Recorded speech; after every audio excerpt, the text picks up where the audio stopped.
Yo, how's it going, guys? I actually have a double header for you today featuring a new deck. Now, double header and new deck, you might want to grab your lunch, dinner, meal of choice, sit down with me for about 17 minutes, and have fun with this new deck. Now, I feel kind of good about running this deck because I don't actually run into as many Reshiflosions or Reshiboars in general as I used to. Mainly because Kyurem, Vanillux, and all that stuff is so popular. Ice types are the big things right now, and since since they would qualify as a water type, fire being weak to water, not a lot of people are running them anymore. But the thing is that steel, ice is weak against steel, so this is almost like a direct check to him because I run a lot of switches in this deck, so I can avoid paralysis and all that, and I'm able to take out things just because of weaknesses and stuff. But the problem is this deck likes to mulligan a lot. I used to run Fliptini in this deck for Kling Klang. But I will go ahead and try to explain everything. I don't think I actually do a lot of zooming in because I think this was the first really good game I had with it, but I had like 5 games prior, and I was like, you know what? I'm just gonna keep it. I'm sorry I didn't zoom in, but if you guys are still curious about any cards in the future, I can go ahead and zoom in on them in the future. But I see that he has a Tangela, which is something I really want to get into the Hay Fever deck because, it pulls an energy from your deck. It acts similar to the way Skarm does for this deck in that it pulls an energy of your type, and you can attach it to any Pokemon you want. So that's pretty cool. I have 2 catchers, 3 energies, and a junk arm, so I essentially have 3 catchers. What I'm going to want to do is I see that Sunkern on his bench. I know what that thing does. I run that in mine. So I might as well, I'm going to try to catcher that thing and kill it off with Scyther because that's really the only option I have. Until I evolve it into a Scizor. But he uses Pokemon Collector, gets 2 Chikoritas and a Chansey. I'm kind of piecing together what he's got going on in this deck, but I'm still not seeing a pure offensive force other than Meganium, and Meganium needs a lot of energies to attack. So he decides to put down the 2 Chikoritas, decides to put an energy down on Tangela so it can use its power, and then just get another energy, put it on something. So it works out for him. But I get a Cobalion right now thanks to the Tumblr user Falling Cacti. I forget what his actual YouTube account happens to be. But he traded me 3 of these for like 10 packs or something like that. And oh god, I just love Cobalion in this deck. If you're familiar with how Beartic operates, Beartic has an attack where the defending Pokemon can't attack during the next turn. So it's kind of like a flinch. It's kind of like Ironhead Rachi 100% of the time. And he's also got an attack called Energy Press, where you do 20 damage plus 20 more for every energy on the opposing Pokemon. Because he has Meganiums, he can shift around energy, so Energy Press won't be, as efficient.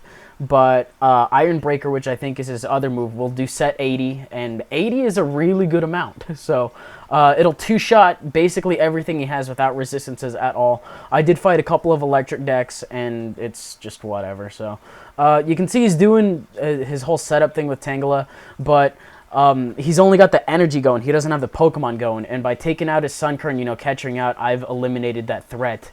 And what he can do is he can bring in Meganium to try to take it out, but I don't think he has enough energy yet. I think he has 2 on Meganium, 1 on Tangela. And see, he could have put 1 in his hand and then not sent out Tangela. Like, he could have sent out Chikorita, and then, actually, no, he still wouldn't have had enough because he would have had to pay the retreat cost. So it's kind of smart that he didn't do that then. But he's just pulling energy, and that's about it. So if there was a way to get energy out of the discard pile with a grass deck, that would be super duper. But since he's got more prizes than I do, he's going to go for Twins. Search for any 2 cards out of his deck. Pretty handy card. Now I'm just wondering what he's going to end up pulling, and I don't know. Just to go on a little side note for a little bit, I hate when people take like super long. Like, I'm not saying that this guy's taking super long, but I had a guy run out the clock, and the thing is, his TCGO doesn't. It has this glitch in it where if you run out the clock, then it starts over again. So you can be sitting there like the entire time, and I don't know. But I'm just kind of waiting here, and then he finally puts an energy on Meganium. I guess he was really giving it some thought. But I already have a Clink on the bench. I don't need another Clink, so I'm actually just going to go ahead and Pecom out for a Scizor. Now, Scizor has a cool Poke Power in that if there are any special energy cards on the opponent's Pokemon, such as a double colorless, or a rainbow, or a metal energy, or a dark energy, did I say rainbow? I might have said rainbow. But if it has any of them, then, Scizor takes 0 damage from them. So it's pretty handy against decks that like to, run double colorless and things like that. Dark decks, enemy steel decks, that kind of thing. But let me see. He brings in Meganium. Now, Scizor only has 100 health. So if he runs plus powers in this deck, I don't see why he would, because I don't think I don't think I run plus powers in the other one. But Scizor's attack is it does 30 damage plus 30 or 20 more for every, what is it, steel energy attached to it. And I kind of zoomed in on Cobalion because he has a lot of energy on him with, he has a lot of energy on Meganium, and Cobalion can just come in and wreck face with Energy Press.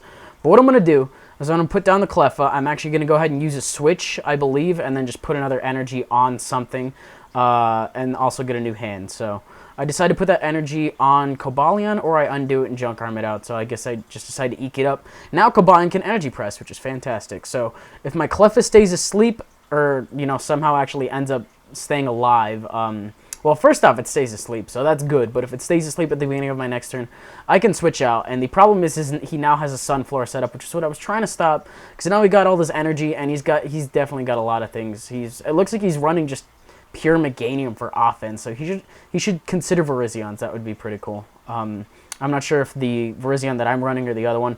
The other one's pretty cool because it lets you draw cards, but mine's cool because Sacred Sword and whatnot. But he ends up P-comming to get a Chansey, I guess. Just put it on things that have really big health gauges, and, you know, just keep that energy flowing among things that have high HP, so you don't end up losing it. The problem is these things have a fairly high retreat cost. You know, more than one is kind of high for me. But Cleffa wakes up, and I'm going to put down another Scyther, and then I think I go for the Clang, just so I can do that, and then I'm going to go ahead and P-Oak next turn after I, you know, get Kling Clang going, and I put down the Skarmory just to have a full pinch.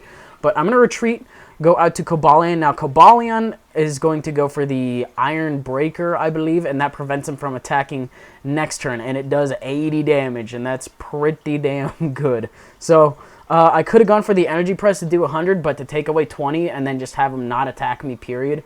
You know, I only have the one Cobalion out right now, and that'll be really handy. So if he wants to attack, he's going to have to pay the 2 retreat cost to get out of there. But the thing is that's all he can do. He can move the energy to the other Meganium and then waste 2 of them to get out of there. But it's not really working out for him right now. So he decides to switch. I forget to what. It might have been to... Okay, so it's going to be to the second Meganium, and then he's just going to move the energy onto that. I don't know what he's junk arming for, so I'm kind of looking, and it could maybe be a rare candy or a Pokemon communication. I'm thinking it's probably going to be a P-Com. But Cobalion and Scizor just both do really good work. If you can get Skarm out early, you can use a Steel Coat similar to the way Tangela runs it. And I got Kling Clang on here too. It's basically the Steel version of his deck when you really look at it. If he wanted to run Virizion instead of Cobalion, they're kind of mirror images in the fact that they get a 5th gen trio. You know, Musketeer poke from each of them. You know, they have Kling Clang operates exactly like Meganium thanks to Gear Shift or Shift Gear, whatever the fuck you want to call it. But I'm gonna go for the I think I go for Professor Oak's new theory here. I was thinking about it. Do I do it? Yeah, I do it because I was like, you know what? I don't really have any other options. So I'm going to go ahead and do that. Don't really get anything spectacular, but I do get a Junk Arm, so what I'm going to do is I'm going to Junk Arm out the Collector because my bench is full, and a Steel Energy. I might need that Rescue Energy for later, but I'm going to catch her up that Meganium off of the bench, or a Chansey. I was thinking the Meganium would probably be a better kill to do, so I decided to go for the Iron Breaker just to take it out because it doesn't have any energy on it. I also get a Fisherman on my prize cards. I kind of run these because, you know, when you shift your things around and then you're left at the mercy of a revenge kill, then you'll need to get some of that energy back. But Shift Gear makes it so after I take this Solar Beam, I can move one of those energies off of it and then just go for the Energy Press as opposed to the Iron Breaker if I really want to. Or I could just keep going for the Iron Breaker. You know, I don't mind because he doesn't really have anything else on his bench that he can retreat out to end up attacking me. But I'm going to put a Rescue Energy on Scizor. Now what that does is if it gets knocked out, it puts Scyther and Scizor back in your hand. And I used the Fisherman because I thought I had more in my discard pile, but I don't. So Iron Breaker is, you know, it's just Iron Head, so it's going to prevent him from attacking for this turn. What he's probably going to do is just shift the energy off of Meganium and put them onto Chansey or something else. I don't know what he's doing at this point. It looks like he's running out of options, to be honest. He needs more offense going on in this deck because Solar Beam is just not cutting it. Scizor is probably my powerhouse in this deck in that I can do 30, 70, hold on, what was it? 30, 50, 70, 90 or 110 or something like that if I was counting correctly. But he retreats to go to Chansey, you know, just to take a really big hit And then I think what I end up doing here is just going for the Professor Oak. I'm probably getting a little bit ahead of myself, but he shifts the energy off of the Meganium, and I actually end up getting another Junk Arm. So what I'm going to do is I'm going to Junk Arm out this Clink and a Steel Energy since I already have it, so get another Pokemon Catcher back, and then just going to go ahead and draw out that Meganium. So his energy is now stuck on Chansey, and then I'm just going to put another one on Scizor and P-Oak, you know, for that last card to get 6 more. So what I can also do here is I can Pecom out a Cobalion and then go ahead and get a second Scizor going, but he recognizes what I'm doing, and he's just kind of fucked. So that's going to be the end of the first game. A little bit of a shorter one. I don't know why he took so long to pick his move, but guess what kind of deck the second one is against. I will give you 3 guesses, and the first 2 don't count. And also, that was another game I played, but that guy ended up lagging out real bad, so I'm just kind of scrolling, looking. So I'll let you guess right now. So I'm fighting decks, you know, with my Steel deck, and it's like, okay, I could, if I'm talking about it like this, there's really only 2 kinds of decks that I would be pretty scared of, but Cobalion doesn't evolve, so I'm going to go ahead and put down a Scyther on the bench. I have a decision here I can make with which one I want to evolve. I can leave the other one in my hand and then Pecom out for one of its evolutions. I decided to leave Clink in my hand so I could Pecom it out, and it turns out I'm fighting another fucking Durant deck. Oh my god. So I'm really glad that I'm actually Pecoming to get Scizor right now, since as long as I have 1 Cobalion and 1 Scizor, I'm good to go. But I actually just end up getting Cleffa because I have a Switch in my hand. So I thought I was going to get the Scizor, but then I was like, you know what? I have the Switch. Let's just go for it. I need to get into some energies. So I don't really draw that many energies on this one, but I actually end up getting a Professor Oak's New Theory and 1 energy, and then he doesn't really have too many wins, but whatever. So, hey, look at that. It's another Durant and Rotom deck. I get so fucking tired of seeing this thing. Cobalion can just step all day on these things. Like, it really makes no difference to me because, you know, what is it? Iron Breaker does 80 or something like that. Anyways, he discards one of my Cobalions. I got 1 in play. As long as you get your cards in play, that's it. Durant has no other way to get him, you know, back into your deck that I know of. But I decided to switch out my Cleffa since it's asleep. So I'm hopefully going to try to come into another energy next turn. And I have a Pecom and I have a Clang. I have no use for the Clang because I didn't put down the Clink earlier. So what I'm going to do is I'm going to Pecom out and get my Scizor. And, or I just go for the Clinker Scizor. So there's the Scizor. And that's all I really need to worry about. 1 Cobalion, 1 Scizor on the field, and I turn on animations for this one. I mean, I can show the full animations. If you guys want to see them, just let me know. But, you know, because I don't even. But he goes for Pokegear. Going to go ahead and try to get a supporter off the top of his deck. Turns out it's Collector.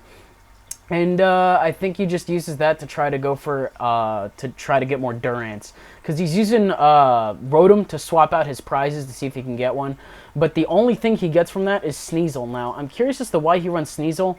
And if you look at it, Beat Up actually does, you get to flip a coin and it does 20 damage for every Pokemon. You get to flip a coin for every Pokemon you have in play, and then it does 20 damage for each heads. So, Rotom is not really that big of a threat. You know, if I can catch that out and take it out, that'll be beautiful. But I really just want to get the Durants out of the way. So, I get things, and then I really wanted to go for the Iron Breaker, but I have to go for the Energy Press right now because I don't have enough energy, and it'll still do a decent amount. So, another Energy Press should take him out as well. But I don't think this Cobalion, like, is really going anywhere. Like, there's nothing in this deck that really threatens it. Like, it's just going to be him trying to stall me as much as he can. So, I put a 3rd energy down on Cobalion in order to start using Iron Breaker. And then I'm looking in my discard pile. I don't really understand why. I think it was just for Fisherman, just to get a lot of cards back. I get 3, so I can start building up Scizor now that I have all that I need on Cobalion. So, I'm going to attack with Iron Breaker, and that will do 80 damage to take him out. So I draw into a Clang. I'm not going to be using Clang in this deck at all since there's, like I mentioned, you know, there's no need to switch out. And I think the reason these are so popular is because, you know, Reshiboar isn't really around as much anymore since people are more scared of Vanillux and Kyurem and that kind of thing. So thing is Kyurem shits all over this deck. Like, everything is low HP. And basically, you know, he can take it out with a couple of Glaciates. So I think it's really just there just to shit on anything else that, you know, Reshiboar, I don't know. Just Reshiboar's gone, so that's the reason you see this more often. I'm kind of rambling at this point. I feel like I can't narrate today. I'm just so ugh. So put my first energy down on Scizor, actually. Do I put down Skarm? I might just keep... No, I don't think I put it down. But I show off what Metal Energy does, which is why I want them so much. For every Metal Energy you have on a Pokemon, it kind of acts like half a defender. And then I have a trade-off or update, and this guy sent me... he sent me a Ferroseed and a Ferrothorn and a Super Rod, and he wanted a code in return, and I was like, nah, dude, you know what, just keep them, you know. It doesn't matter to me. I don't have a use for Ferroseed or Ferrothorn because of their high retreat cost. And I was like, you know what, you can keep the Super Rod because Super Rod's a pretty good card, so I don't just want him handing it over to me. But he puts a defender on it in an effort in order to live. Now, what he probably should have done is, I don't know if he has a catcher in there, but I have a plus power. So if you do the math, it's 80 minus 20 from the defender would be 60, plus 10 from the plus power is 70, meaning I can still take him out, and he's kind of just wasting his time here. I don't think it's really even close to standard to run plus powers in these kinds of decks, but you would be surprised what kind of situations it bails me out of. So I'm going to go for, what do I go? I use my plus power right there, and then I decide to, I don't have a Clink on the bench, so I just have to go for the Iron Breaker. So there's another one. Oh boy, more mill. So I have a Clang and a Clang in my hand, but no Clink. It would be great if I could get that going, but that involves shuffling out my hand or using a Pokemon Communication, which I do not have. But he tries to go for the Dual Ball after swapping out all his prizes, and he doesn't get it. So he doesn't get any of his Durants, and he only has two well, not Durants, no. What was he doing? I don't remember. All I remember is that I killed this thing off with another Iron Breaker, and then he just kind of runs because he's like, oh, I can't win with Durant. Stop using Durant. Like, literally the file of this AVI is stop using mill.avi. It's fucking ridiculous. I hate fighting this shit so much. Like, it's not even threatening to me. It's just annoying as fuck to keep showing you guys. Anyways, that's it for both videos. I hope you guys enjoyed this deck. I've been trying to get some more matches with it today. Haven't really gotten too many, but I figured I would render this and, you know, every other raw video file on my desktop so I can just have TCGO ready for you, you know, throughout the week. So that'll do it for me out of today's video, and I will see you guys on Wednesday.